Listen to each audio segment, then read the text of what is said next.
Hey guys, this is Visper, and I'm going to do a beta overview of the Monk class. In this, I guess you could call it guide of sorts, I want to share what I've learned so far about the Monk class, and give you guys a starting off point in how to play a Monk in the Diablo 3 beta. So, let's get started. So let's cover the basics. The Monk is a melee class with an amazing array of utility spells. From dealing massive damage to healing allies, the Monk is a great addition to any group. In terms of weapons, the Monk's skills change hands with each attack, so having a high DPS weapon is key. In the beta, a good bow staff seems to be the best choice, as you want to maximize the DPS of both hands. Only use two one-handed weapons if their individual DPS outweighs a single bow staff, or if they have significantly better stats. Speaking of stats, prioritizing attack and vitality are probably going to get you the most mileage out of the beta, so if you're gearing your Monk, gear them with those stats. The resource the Monk utilizes is Spirit. Now, Spirit is gained by using Spirit generating abilities and lost by using Spirit spending abilities. Thus, you're going to be building Spirit up with minor attacks and then using that Spirit to release more powerful attacks and bring that, utility to the group. Your Spirit generating abilities will help fill up that Spirit orb. The first Spirit generator you're going to start out with is Fist of Thunder. It's a great single target ability that increases your Spirit really quickly. So in those times that you need Spirit on demand so that you can use your Spirit spenders, the Fist of Thunder is a great attack. It deals 100% weapon damage and generates 6 Spirit.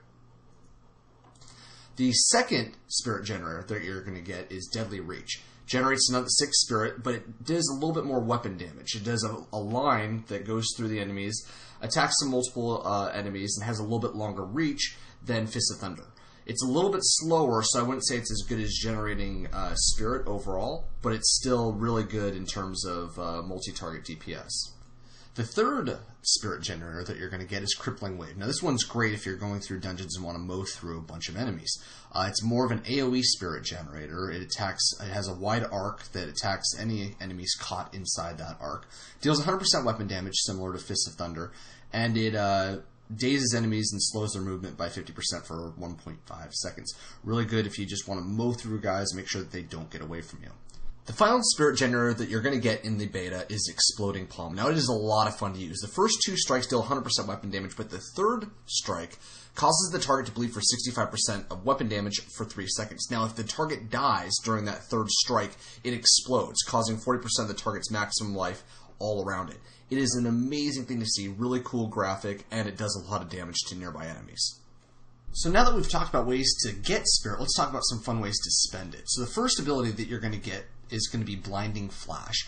This costs 50 Spirit, and it blinds enemies within 20 yards for 5 seconds. Now, a blinded enemy isn't going to attack you unless it's provoked first, and it has a 30% to miss with its attacks after you start engaging it. So it's a really good way to kind of get a little bit of crowd control in those situations where maybe you're fighting some more powerful monsters.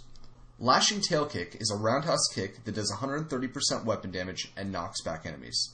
It's a great direct damage Spirit spender. It works well with large groups of enemies, and if you kind of need to knock some guys back.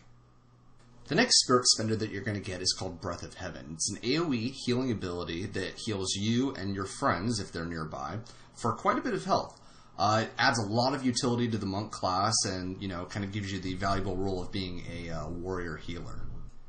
After Breath of Heaven, you're going to get Dashing Strike. It's a very cheap Spirit spender, but it is a lot of fun to use. You dash through enemies and deal 50% weapon damage. Really useful, though, for getting out of bad situations or getting away from enemies quickly. Lets you kind of, give a little bit mobility to the class.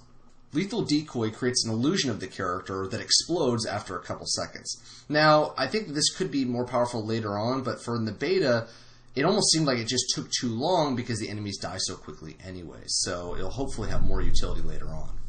Inner Sanctuary creates a safe zone on the ground, costs quite a bit of Spirit, but enemies are not able to come past it. However, this doesn't mean they're not able to shoot through it, so it's not a kind of a be-all, end-all area where you can just go to hide out. You do have to deal with ranged enemies if you're in there.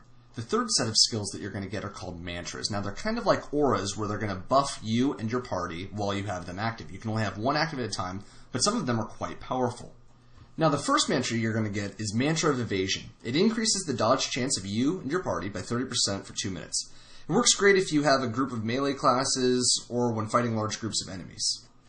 The second mantra that you will receive is Mantra of Retribution. This one kind of works a little bit opposite of Mantra of Evasion, as it reflects melee damage back to enemies. Again, it works well when fighting a large group where you don't mind sustaining a little bit of damage. Alright, so the passive abilities you get in beta are pretty self-explanatory. Transcendence allows your spirit spenders to heal you when you spend spirit. The Guardian's Path gives you a 10% increased dodge chance while dual wielding, or 20% increased spirit generation when using a two-handed weapon.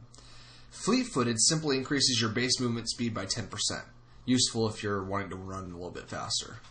And finally, Resolve reduces enemies' incoming damage by 10% while you're attacking. Now, since this is beta and there's no really standard builds and people might have, different amounts of skill slots unlocked, I wanted to more talk about some skills that paired well together. Fist of Thunder, paired with Exploding Palm, is a great way to combo two quick attacks with the Palm finisher. Furthermore, you can pair Lashing Tail Kick to do even more single target damage. In terms of AoE, Crippling Wave will allow you to take on a lot of enemies at once, and you can supplement that with the AoE damage of Lashing Tail Kick. Furthermore, to make yourself not die in that situation, having Breath of Heaven on your bars will allow you to heal yourself and any teammates there nearby. Pair that with Mantra of Evasion, and you could be a monk tank. Now, I suppose if you wanted to be more defensive, you could always drop a lethal decoy, hide in an inner sanctuary, and then pick guys off from afar with Deadly Reach. But come on, this is Diablo. Get in there and mow through some monsters. Well, that about sums it up for the monk. If you like this video, please be sure to subscribe, as we're uploading videos constantly. Furthermore, you can click the video on the screen for a full solo monk playthrough. We appreciate you guys watching, thank you, and we'll catch you on the next video.